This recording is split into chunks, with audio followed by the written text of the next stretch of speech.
4 circus performers with superhuman abilities must defeat an egomaniacal pianist to save their ringmaster. In 1943 Italy, the halfpenny circus ringmaster invites locals of a small town to watch the show. Inside the tent, Cencio, who can control insects, delights the audience with fireflies and scorpions. Then, Mario exhibits his body's magnetic abilities and elicits hearty laughter from the patrons. Moments later, Fulvio, who's covered in hair from head to toe, shows off his superhuman strength by breaking out of his metal cage and bending a rifle. Lastly, Matilde, who harnesses the power of electricity, lights several bulbs by simply touching them. Then, Cencio distracts the teen with a fly that dies when it comes to contact with their skin, implying that any living being that touches her gets electrocuted. Suddenly, German aircraft attack, leaving the town in ruin. Meanwhile, in an office scattered with sketches of futuristic technology and events, Irina wakes her fiancé Franz because it's time for his performance. She tells the groggy man to stop intoxicating himself with ether, but he says he needs it for his dreams and visions. He insists he won't quit until he's found the 4 individuals who possess superpowers, since they could be the answer to winning the war. For the next few days, the circus caravan travels across the Italian countryside on its way to Rome. While camping outside the city, the ringmaster says they'll travel to Sicily and board a boat to New York. He adds that he'll need 300 lira from each of them for travel papers. Fulvio suggests joining the German circus in Rome because he's heard that Franz, the 6-fingered pianist who runs the show, is a kind man. However, the handler says he can't due to his ethnicity. Furious, Fulvio counters that there won't be anything for him to do in America because of his appearance. Meanwhile, Franz plays the piano for the audience at the infamous Zirkus Berlin. Later that night, the older man touches Matilde to wake her from a nightmare. When her skin shocks him, the teen reiterates not to touch her because she's afraid of hurting other people. So the ringmaster encourages Matilde to let go of her past and accept who she is. However, she says she can't and adds that she's scared they'll go their separate ways once they reach America. The older man promises they'll stick together, and not even the war can tear them apart. The next day, the 4 performers hand the ringmaster 300 lira each, showing their agreement to the plan of traveling to New York. Before he leaves, the older man tosses his hat onto Matilde's head. That night, the worried teen wonders if the ringmaster was arrested, but Fulvio thinks he tricked all of them and ran off with their money. So she reminds the 3 men who saved them from their dire situation and allowed them to make a living through the circus. Eventually, Fulvio agrees to search for the older man the next day, but they'll head to Zirkus Berlin if they can't find him. Meanwhile, Franz shows his brother Amon, a high-ranking official, a man whom he believes is one of the 4 people in his visions. When the guild captor perishes inside the water-filled glass helmet, the embarrassed pianist grabs a metal weapon and bludgeons the man's head. Having lost patience with his brother's 3-year attempt to find the 4 individuals, Amon tells Franz to go home to Berlin. So the 6-fingered man begs for more time because he believes if he fails, the Führer is going to take his own life. Eventually, Amon says he'll give Franz 1 week to present the 4 superhumans during his last show. The next day, the group ventures into the city and happens upon German soldiers who order the 3 men onto a truck, leaving Matilde behind. During the journey, Cencio distracts one soldier so Mario can use his magnetic powers and steal the rifle. Then, together with Fulvio, they knock the other armed men out. When the truck stops, they hop off the vehicle and escape to a clearing, where they're reunited with a teen. Cencio admonishes Matilde for refusing to use her powers to save them from the soldiers. In the bickering, the man grabs her by the arms and threatens to kiss her. When he's electrocuted by her lips, he calls her a lousy kisser, and their petty argument annoys Fulvio. The hairy man says he's going to Zirkus Berlin and they can come along if they want to. Even though the other 2 companions wish to join Fulvio, Matilde chooses to continue her search for the ringmaster in case the Germans arrested him. So Cencio gathers fireflies into a jar for her to use as a light during the night. That evening, 2 soldiers corner the scared teen, and when one of them tries to touch her, her skin severely injures his hand. She manages to escape into the forest but eventually loses consciousness. The next day, a group of crippled rebels led by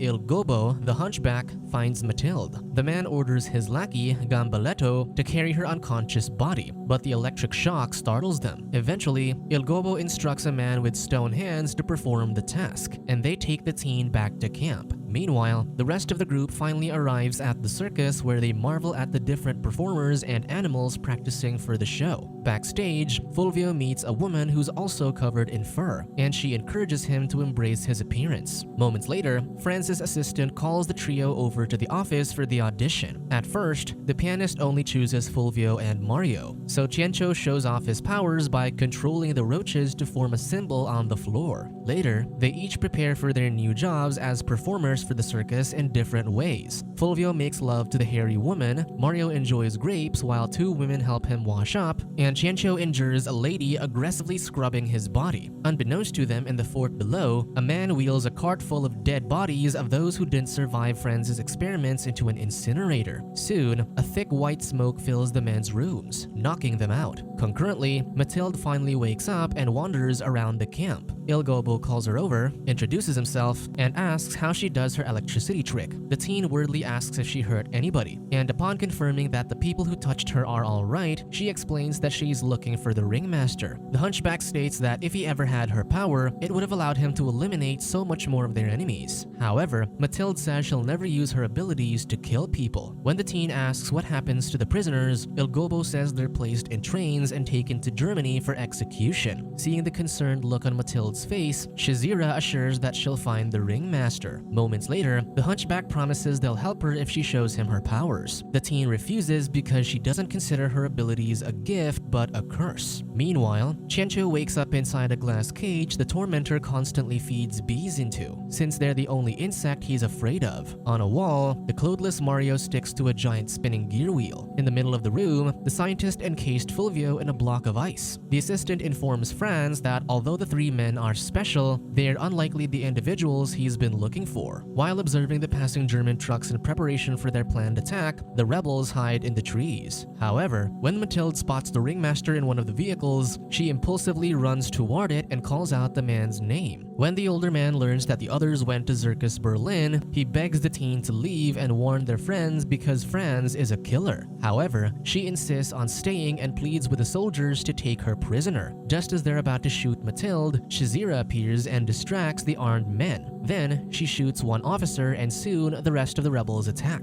Though they manage to subdue most of the soldiers, the truck carrying the ringmaster drives off. That evening, Il Gobbo confronts Matilde for her continued refusal to use her powers against the Germans. In his anger, he hits the teen with a baton, hoping it forces her to use her abilities in self-defense. Despite his physical attack, she refuses to fight back and eventually reveals that she doesn't use her powers against other people because she accidentally killed her mother and she's never forgiven herself. Remorseful and sympathetic, the hunchback tells Shazira to take the teen to One Eye. Later that night, One Eye tells Matilde about how Franz never wanted to be a pianist because he's always dreamt of becoming a soldier just like his brother. However, the doctors laughed at his six-fingered hands during the medical exam and said he wouldn't be able to serve in the military. So he began gathering unique individuals to form a super team as a gift to the Führer. Then, the teen learns that the people Franz doesn't deem worthy are executed, and she worries about her friends. Meanwhile, while under the intoxicating influence of ether, overlapping visions flood the six-fingered man's mind. He sees a cartoon woman getting electrocuted, horses, a train, gigantic explosions, a firing squad, the silhouette of the four strangers he's yet to find, and a man whom he believes is the Führer taking his own life. When he comes to, he's inside the camel pen, so he rushes back to his office to sketch the four superhumans in front of the circus. The next day, Matilde arrives at Zirkus Berlin, but while she asks a performer if he's seen her friends, a high-ranking official chases her down for trespassing. She enters the fort and manages to evade him in a hall of mirrors. On a lower level, the teen hides inside a room and sees a man sitting on a chair. Suddenly, Franz lifts his head and reveals a device under a blanket. Then, he douses Matilde with a fine mist of a noxious substance that puts her to sleep. When she passes out, the deranged man places a light bulb on her lips to confirm that she harnesses electrical powers. From the three men's cell, Fulvio smells Matilde and they see Franz's assistant wheel the unconscious teen, believing her to have died. Then, the pianist looks at the sketches of the four superhumans and thinks he finally found them. That evening, Rome's high society flocked to the circus for the show. Meanwhile, the soldiers herd the prisoners onto a train on its way to Germany, including the ringmaster. Just before the show starts, Amon welcomes Field Marshal Kesselring. In his office, Franz excitedly promises Irina he'll finally marry her once they return to Berlin as heroes. During the show, he presents the 4 caged prisoners as the key to ensuring the Empire's future success. The 3 men realize that Matilde's still alive, much to their relief. Suddenly, Franz signals for a tiger to enter the teen's cage, hoping it forces her to use her powers. At her friend's instruction, Matilde removes her gloves, but due to the animal's friendly approach, she is momentarily able to control her powers and doesn't injure the tiger with her touch. Furious, Franz threatens to shoot Mario if she doesn't kill the animal with her powers. Conflicted, the teen says she can't take the innocent creature's life. Thankfully, the tiger urinates on the armed man, and the wet floor causes him to slip,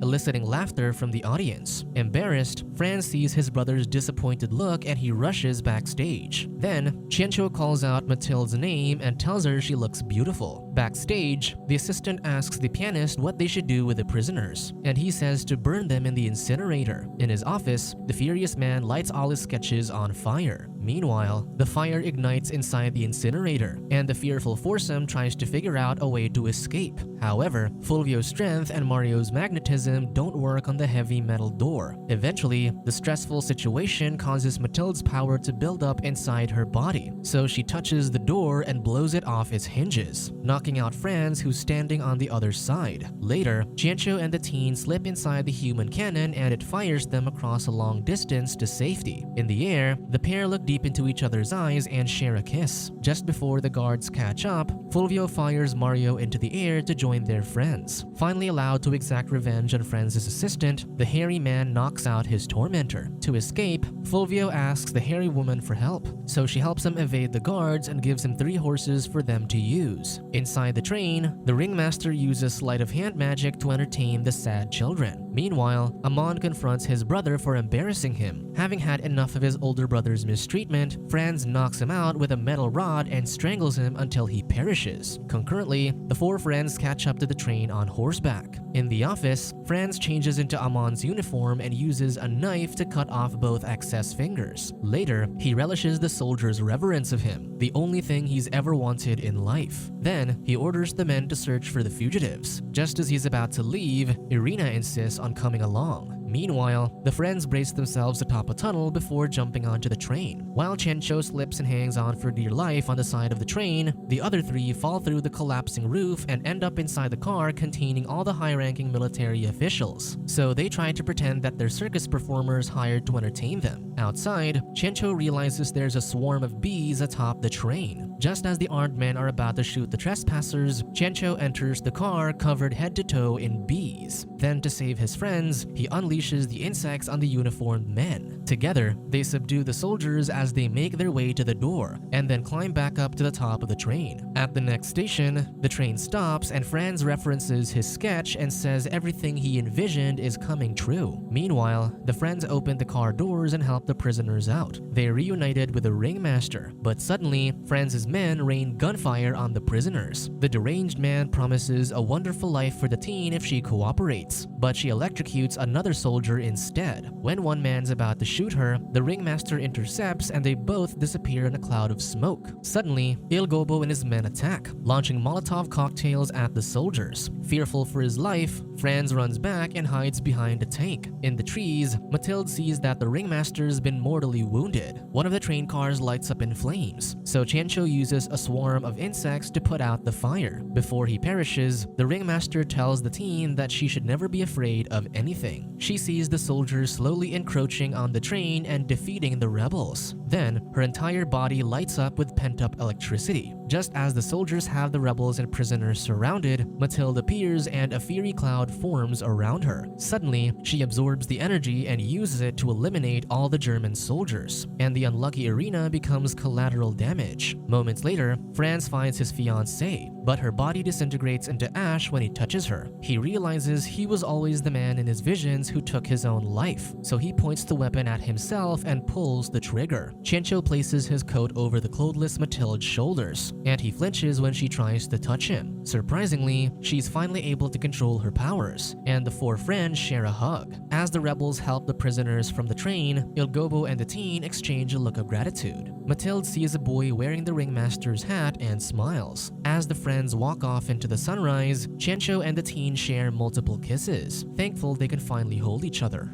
Subscribe to watch more videos like this, turn on notifications and leave a like to help the channel out. Thank you for watching.